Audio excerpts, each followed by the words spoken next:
Assalamualaikum warahmatullahi wabarakatuh. Perkenalkan, nama saya Muhammad Raihanul Arif dan ini rekan saya Isabella Tania. Kami dari kelas 3C Program Studi Ekonomi Syariah Universitas Islam Bunga Bangsa Cirebon. Pada kesempatan kali ini kami akan menjelaskan materi tentang regresi linier sederhana dan juga prakteknya dalam aplikasi SPSS.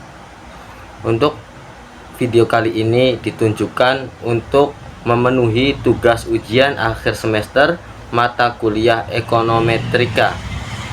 Langsung saja untuk mempersingkat waktu, mari kita simak penjelasannya sebagai berikut.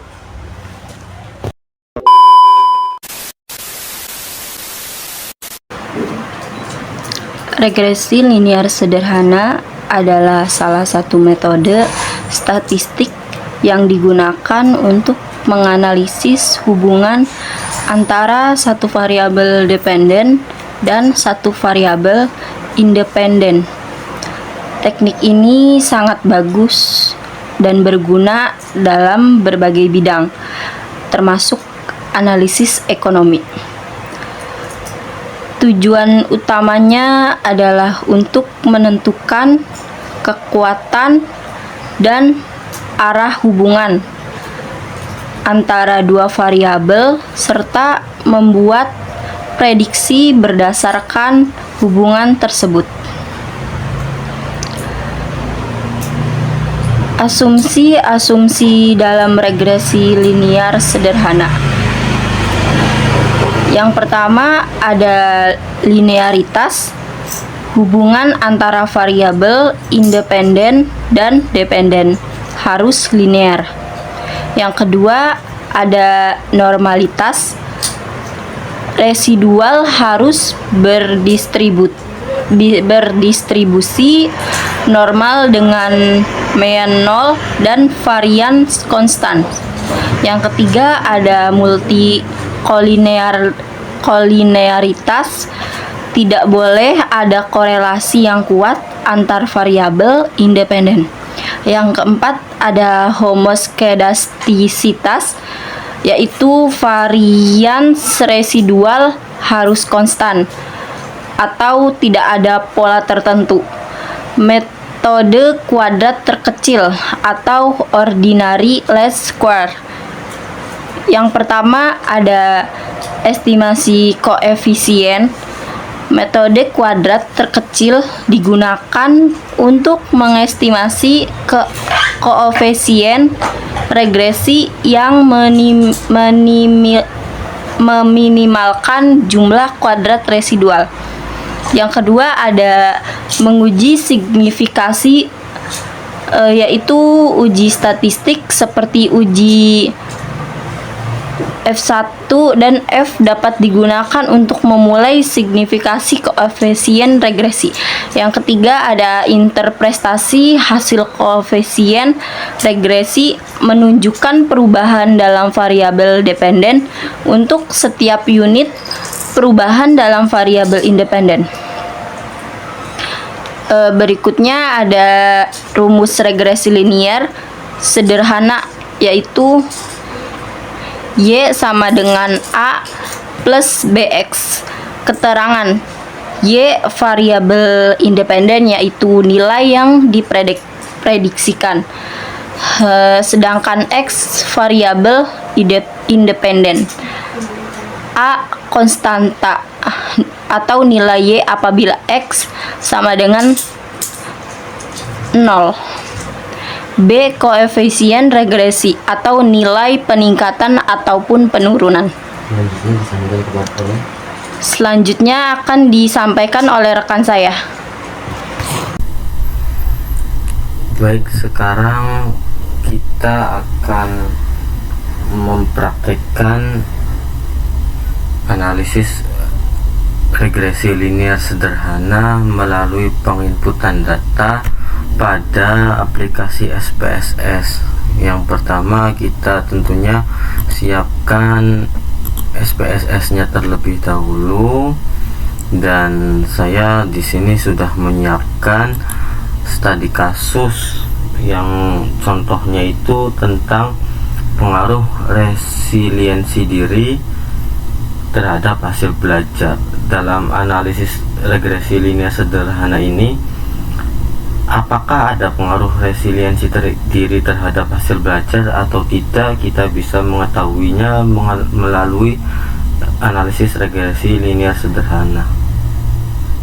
Yang pertama, kita buka dulu di sini SPSS, lalu ke variable view. Di kolom name nomor 1 itu kita ketikkan X, dan di sini kita ketikkan Y, di bawahnya kita ketikkan Y. Lalu pada kolom label kita masukkan resiliensi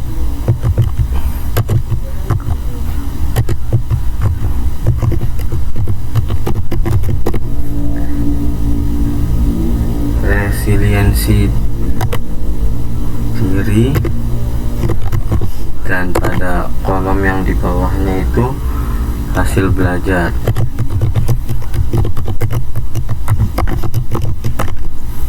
Lalu jika sudah seperti ini, kita masuk pada data view yang dimana ada variabel X dan variabel Y. Kita akan mengkopas dari data yang sudah kita siapkan. Dari sini kita blok, lalu kita copy, kita kopas di sini. Hasilnya seperti ini.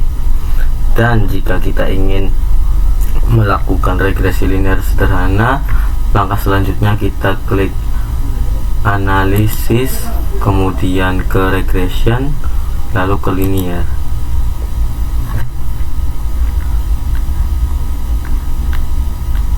Setelah itu yang resiliensi diri X ini kita taruh di kolom independen, dan hasil belajar variabel Y ini kita taruh di dependent.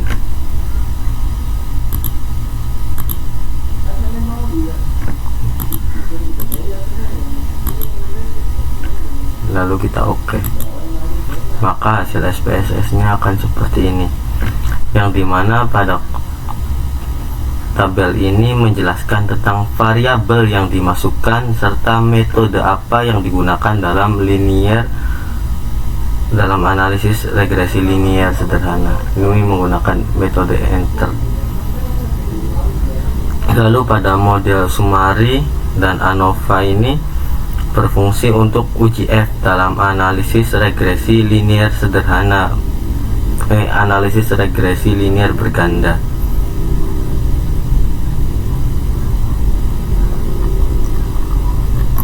Pada tabel ini angka 26,875 ini menunjukkan angka konstan dari unstandarized coefficient. Angka ini merupakan angka konstan yang mempunyai arti bahwa jika tidak ada resiliensi diri X, maka nilai konsisten hasil belajar Y adalah sebesar 26,875. Lalu nilai 0,430 di sini merupakan angka yang mengandung arti bahwa setiap penambahan 1% tingkat resiliensi diri, maka hasil belajar akan meningkat sebesar 0,430. Karena nilai koefisien regresi bernilai plus, maka dengan demikian dapat dikatakan bahwa resiliensi diri berpengaruh positif terhadap hasil belajar, sehingga persamaan regresi linearnya seperti ini.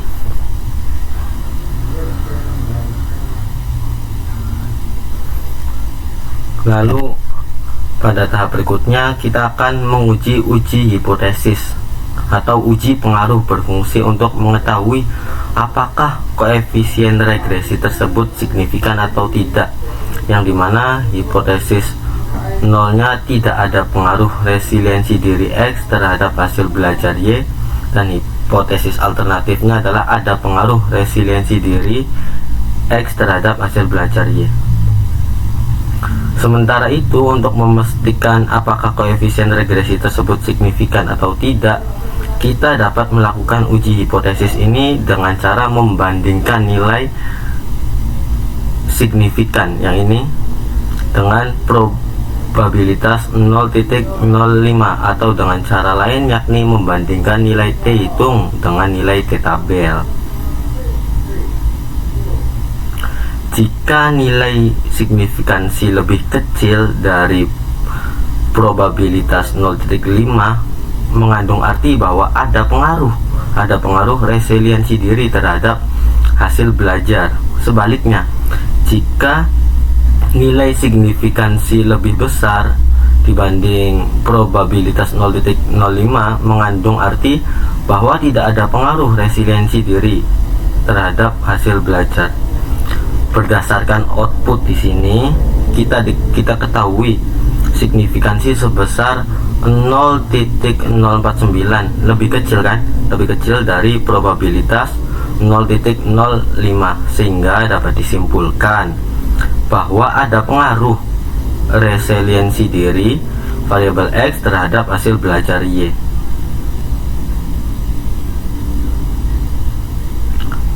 Lalu jika kita menguji hipotesis membandingkan nilai T hitung dengan T tabel, maka jika nilai T hitung lebih besar dari T tabel, maka ada pengaruh resiliensi diri terhadap hasil belajar.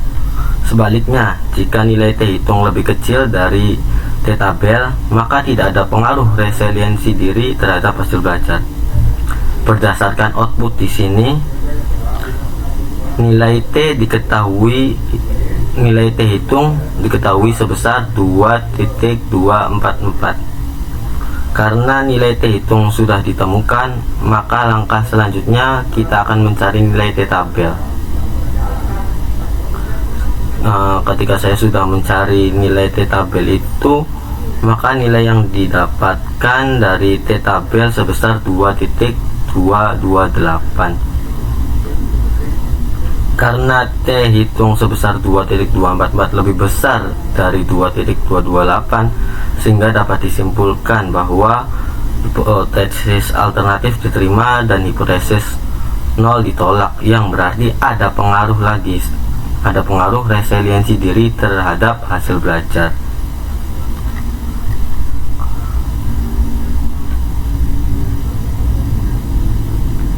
Nah, ketika kita lihat pada model Sumari ini, dari output di sini diketahui nilai R square sebesar 0,335. Nilai ini mengandung arti bahwa pengaruh resiliensi diri terhadap hasil belajar adalah sebesar 3,5%, sedangkan 6,5% hasil belajar dipengaruhi oleh variabel yang lain yang tidak diteliti. Sekian video yang dapat kami sampaikan, kurang lebihnya mohon maaf. Wassalamualaikum warahmatullahi wabarakatuh.